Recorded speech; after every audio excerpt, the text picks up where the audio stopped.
I will be talking upon pediatric acute COVID, the hospitalization and beyond.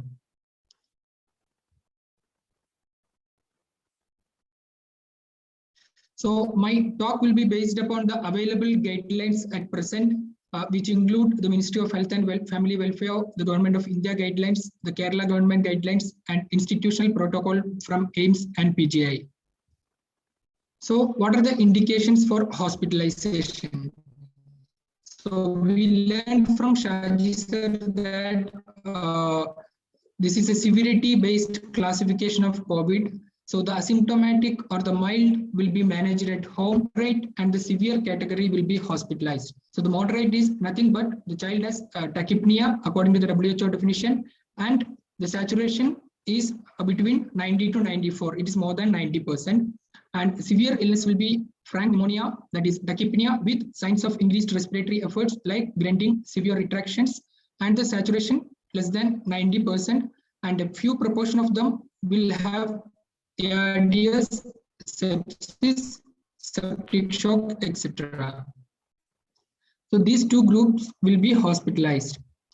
Now, into the epidemiology, the hospitalization in pediatric COVID during second wave. So there is a lot of speculation, lot of hues and cries in the media about the sick pediatric patients during the second wave and the anticipated third wave. So there is no published data on this. So 2 days back, I tried to get some data by sending a questionnaire to different intensivist colleagues across the country, and I will share the responses from few centers. So a big hospital from Ahmedabad, so they says that they had 30 COVID pneumonia hospitalized during second wave, and 28 patients needed PICU care, 3 had cytokine storm, and myocarditis in 3 patients, and they did not have death. So they feel that there was definitely increased severity of the children during the second wave. Now, this is data from 2 hospitals in Chennai. They had 8 COVID pneumonia admitted during second wave, 19 requiring COVID PICU care, and 2 ventilations. And from Delhi, 1 hospital, they reported 12 COVID pneumonia hospitalized, and 20 patients needed ICU care and 2 needed ventilation. Another hospital from Bangalore, they reported 2 COVID pneumonia, 14 patients needing ICU care, 6 patients having cytokine storm. So in our BMH data, in this second wave, 8 patients needed ICU care, and 4 out of them were purely related to COVID, like encephalitis, pneumonia, cytokine storm, etc. And 4 admissions were unrelated to COVID. So this number is higher compared to last year when during the first wave, totally we had only 3 PICU admissions. So what these numbers indicate is that compared to first wave, there are higher number of positive cases in kids. There are slightly higher proportion of kids becoming symptomatic, slightly higher proportion of kids needing ICU stay. However, this is not as explosive or not scary as the media hypes. Less than 10% of the kids needs hospitalization even now, and less than 1% needs ICU stay.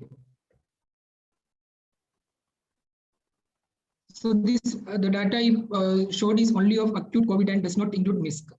Now, who are the high-risk population? So the age group include infants and adolescents, especially the obese adolescents, and obviously the children with other chronic illness like cardiac, hepatic, lung illness, and children who are on chemotherapeutic drugs, and in children with diabetes.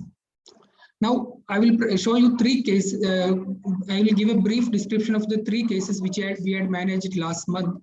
So the first case is a 11-year-old boy, non-case of trisomy 21 on regular follow-up.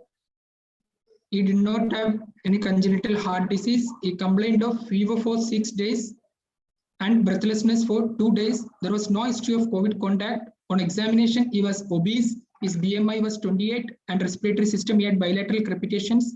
His saturation in room air was 85%, which improved to 92% on oxygen. His COVID RT-PCR was positive. And blood investigations showed leukopenia, thrombocytopenia, elevated CRP, and elevated D-dimer.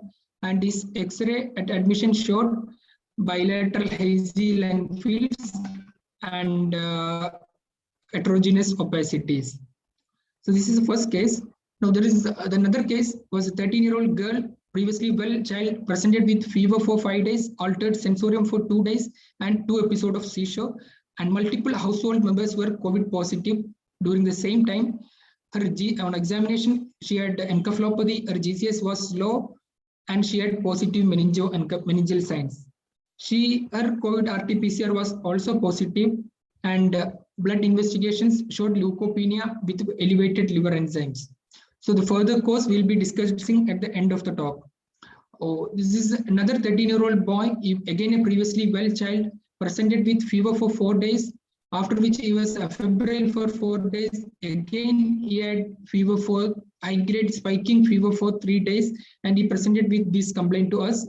His father was COVID positive 10 days back, and on examination, he had bilateral subconjunctival hemorrhage. Otherwise, examination was unremarkable, and his RT-PCR was positive. Because of the spiking fever, we did investigate him, and he had leukopenia, lymphopenia, thrombocytopenia, very high CRP, elevated liver enzyme, elevated ferritin and D-dimer. Okay, so with this background of cases, now we move to the management of moderate and severe cases. So moderate cases, again, as we defined, these are the children with the early phase of pneumonia, where they have only tachypnea without increased work of breathing, and saturation is above 90%. So they have to be admitted in a dedicated COVID healthcare center, or in a secondary level hospital, or in a tertiary care. So how to proceed further? So in these cases, so we have to look for the red flag signs, which will be lethargy or decrease in the SpO2, and we have to monitor the heart rate, respiratory rate, saturation, temperature, and frequency of monitoring should be 3 to 4 hourly. So they are admitted in isolation room or isolation wards. So the basic blood investigations at admission advised are CBC, CRP, SGPT, creatinine, and D-dimer. And these investigations may be repeated after 48 to 72 hours. And imaging, we need to take a chest X-ray and HRCT if needed as per the indications. Now, the indication of chest X-ray in a pediatric COVID would be persistent fever more than 5 days, or cough more than 5 days, respiratory distress, tachypnea, hypoxemia, or chest pain, or any pathological findings on auscultation. So the treatment of moderate cases, again, they are admitted in wards or isolation rooms. So maintain fluid and electrolyte balance, encourage oral intake. If needed, give IV fluids. Supplement oxygen if saturation is less than 94%. Give paracetamol, and antibiotics only if there is a strong suspicion of secondary infection. And if the disease progressive, or if there is need of supplementary oxygen, we may consider steroids, but don't give it in the first few days of illness, and continue other supportive care. And decision on remdesivir will be case-to-case basis, which I will be discussing later. So coming to severe disease, so these are patients with saturation less than 90%, and they may have severe pneumonia, ARDS, septic shock, or multi-organ dysfunction syndrome, and they can present clinically with grinding, retractions, lethargy, or seizures. They should be admitted in a dedicated PICU, if not available, at least in a HDU, and they should be assessed for other complications like thrombosis, hemophagocytic lymphohistiocytosis, and other organ failures. And the investigations, they should undergo a CBC, RFT, LFT, CRP, D-dimer, tropi, blood culture, X-ray, ABG at admission, and CBC and CRP may be repeated after 24 to 48 hours as per the clinical course of the patient. So we have to do the continuous monitoring of heart rate, respiratory rate, SpO2, temperature, etc.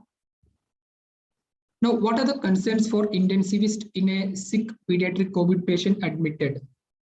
So the dilemmas are about specific drugs like remdesivir, tocilizumab, etc. Then steroids, the choice of steroid, when to start, and the duration. Oxygen therapy, the mode of oxygen therapy, high flow nasal cannula, and awake proning, and about anticoagulation. So I'll be discussing these aspects. So we need to maintain an oxygen therapy checklist, especially in the present scenario.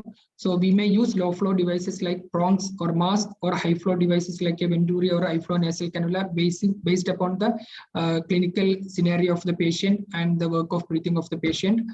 And we have to monitor tachypnea and work of breathing. And awake proning is a successful strategy in adults which improves oxygenation, which includes 2 hourly sequential position change, 2 hours prone position, 2 hours right lateral, 2 hours left lateral, and 2 hours upright position. So this will be done sequentially. So this we can try in adolescent or bigger children, cooperative children. Now, to understand about the specific drugs, we need to revise regarding the stages of progression of the disease. So most of us are aware. So the initial few days is the viremic phase. So in the second phase, it will be the inflammatory phase or the immune phase. So which will be initially manifested by the pulmonary phase, and following which, if the inflammation goes uncontrolled, we go for the hyperinflammatory phase. So the patient will be having constitutional symptoms in the viremic phase, and patient will develop tachypnea or hypoxia in the second phase, and will go for shock or ARDS in the hyperinflammatory phase. So the antiviral drug, only antiviral drug which has some proven benefit is remdesivir. All other drugs, favipiravir, ivermectin, all are out now. They don't have much benefit. So remdesivir, if you are using, we have to use in the first phase, that is in the first 7 to 10 days. Now, in the immune phase, we can use steroids, and it will be beneficial here. There is no benefit of using steroids in the early first 5 days of illness. And anticoagulation, so as we all know, in the second phase, there will be an imbalance between the procoagulant and anticoagulant pathways and the endothelial activation. So anticoagulations will be useful in the second phase. And if the inflammation we are not able to control with steroids alone, and the inflammation is progressing, so before it gets more worse, there's a small window where tocilizumab IL-6 inhibitor can be helpful. So steroids, these are the magic bullet. So the indication is for ICU admissions, moderate to sick cases who needs oxygen. Now we may use methylprednisolone or dexamethasone. So methylprednisolone, the dose will be 1 milligram per kg per dose BD, and higher dose can be used on case-to-case basis in hyperinflammatory phase. So we may use dexamethasone also, 0.15 milligram per kg per dose BD, again for 5 to 10 days. So steroids are the only drug which has shown an improved survival benefit, that's in the recovery trial. And we have to avoid in first few days, or if the patient does not need oxygen. So steroids are a magic bullet when we use it in the right patient at the right time in the right dose. Now anticoagulation, in mild cases, it's not required. Moderate cases, we may use prophylactic dose, and severe cases or proven thrombus cases, we may use treatment dose. So the recommendation is, if the patient has superimposed clinical risk factors for hospital-acquired venous thromboembolism, or if the D-dimer is more than 5 times elevated in the absence of contraindication. So this is the recommendation in a hospitalized COVID patient or missed patient. If the D-dimer is, that is in the symptomatic patient, if D-dimer is more than 5 times elevated, it becomes an indication. Or even without D-dimer, if the patient has 1 or more risk factors for thromboembolism, that becomes an indication for prophylactic anticoagulant. So in an asymptomatic patient, you don't need to check D-dimer at all. But if the asymptomatic patient has multiple risk factors, then also you can consider anticoagulation. So the risk factors include central venous catheter, mechanical ventilation, obesity, malignancy, nephrotic syndrome, etc. Then, or any congenital cardiac disease with venous stasis, or previous history of thromboembolism, then pubertal, post-pubertal, and adolescent age group, they have a procoagulant tendency. So the dose of low molecular weight heparin prophylactic is 0.5 milligram per kg OD dose, and therapeutic will be 1 milligram per kg BD dose. So contraindication, if you have a thrombocytopenia, or if the patient is already on high dose of aspirin, that is a contraindication. And the duration, this is a often debated topic.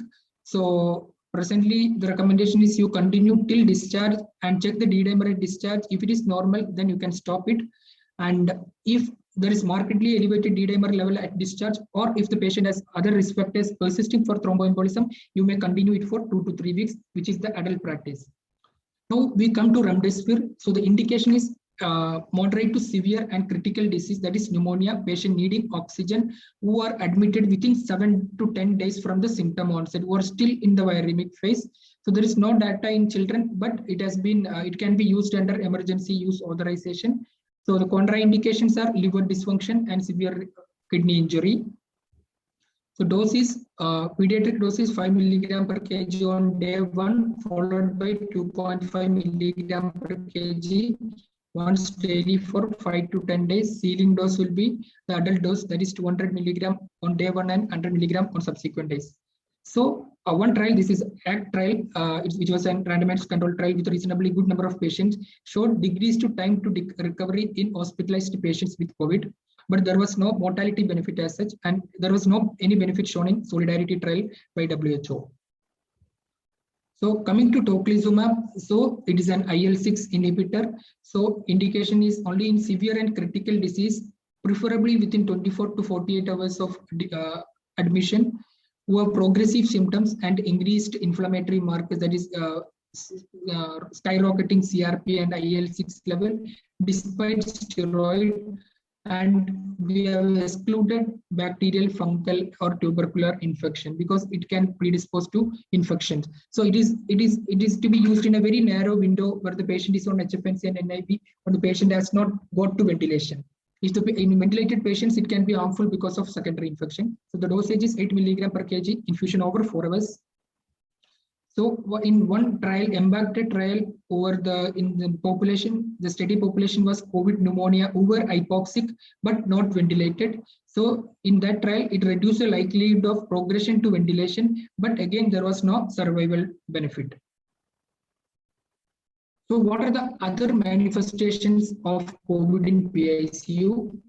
It include myocarditis, CNS manifestation like febrile status, acute febrile encephalopathy, cerebellitis, thrombosis, isolated thrombosis like popliteal vein or cerebral sinus venous thrombosis, and the miscellaneous include diabetic ketoacidosis, pancreatitis, and liver dysfunction. Now, after treating, what is the discharge criteria for these patients? So 10 days after the symptom onset and resolution of all clinical symptoms and saturation on room air is more than 95% for 3 days. So a negative RT-PCR is not needed for discharge, and after discharge, the patient is to be advised home isolation for 7 days. So now I go back to my cases. So this was the first case, trisomy 21, who presented with pneumonia and RT-PCR was positive. So this patient will be categorized as severe disease, COVID pneumonia. So he was admitted in PICU. He was treated with non-rebreathing mask. We started him on steroids, 2 mg per kg per day, and prophylactic dose of low molecular weight heparin. So he was obese. He was also obese and a high BMI. He gradually improved. We were able to stop oxygen by day 5, and he was discharged on day 8. So this was his X-ray just before discharge, and this was his X-ray during follow-up after 2 weeks. So his investigations soon after starting steroid, his leukopenia, platelet, everything had improved, and CRP became negative. Now coming to the second case, 13-year-old girl who presented with fever, seizures, multiple household members COVID positive, and she had encephalopathy and positive meningeal signs. We did her CSF, it showed 30 cells, all lymphocytic, and the protein was normal, 30. Her CSF COVID TrueNAT PCR was also positive. So this was a severe disease, which is COVID meningoencephalitis. So she was admitted in PICU, treated with neuroprotective and anti-raised ICP measures, anti-epileptics. We gave her dexamethasone and supportive care, and her encephalopathy gradually improved, and she was shifted to room by day 7. Now, coming to the other guy, 13-year-old boy who presented with fever for 4 days, then a febrile, then fever. This is what we call biphasic fever. So again, he had bilateral subconjunctival hemorrhage, RT-PCR positive and markedly elevated inflammatory parameters and leukopenia and lymphopenia and increased ferritin and D-dimer. So this would be classified as COVID-related hyperinflammatory syndrome, or what is into the cytokine storm well described in adult. So this child did not have any features of classical MISC. So echo was also normal. Steroids, he was treated with methylprednisolone 10 mg per kg pulse, followed by oral maintenance, and was also given low molecular weight heparin. He was afebrile by day 3 and discharged on day 6. So within 3 days of steroids, his blood parameters were much better. So the take-home message of my talk is, children are more symptomatic in the second wave. There is no doubt about it, but we don't need to panic. The numbers are not that scary. Most of the children still improve with basic symptomatic treatment at home, and only less than 10% of them need hospitalization and less than 1% need ICU stay. Acute COVID pneumonia may require PICU admission and ventilation. Atypical and unusual presentation like myocarditis and encephalitis do occur. And the key is judicious use of steroids and remdesivir and all these drugs at the right time for the right patient. Now, in a single slide, I will present BMH MISC data. So far, we have treated around 38 patients till date. So I am humbled to say that we reported the first case of multisystem inflammatory syndrome from an Asian country, and our report has been cited 82 times till date in all major journals. So coming to our data, I'm not going to the details. We had 38 patients and 72 patients had abdominal complaints, 16 patients had conjunctival congestion, 57 patients needed had shock, and majority of them needed inotropic support, and myocarditis in 35%. And our patients, so far we did not have mortality and we could discharge all patients. Only 2 of our patients needed invasive ventilation and 11 patients needed were managed with HFNC and non-invasive ventilation. So thank you for the patient listening and thank you for the opportunity.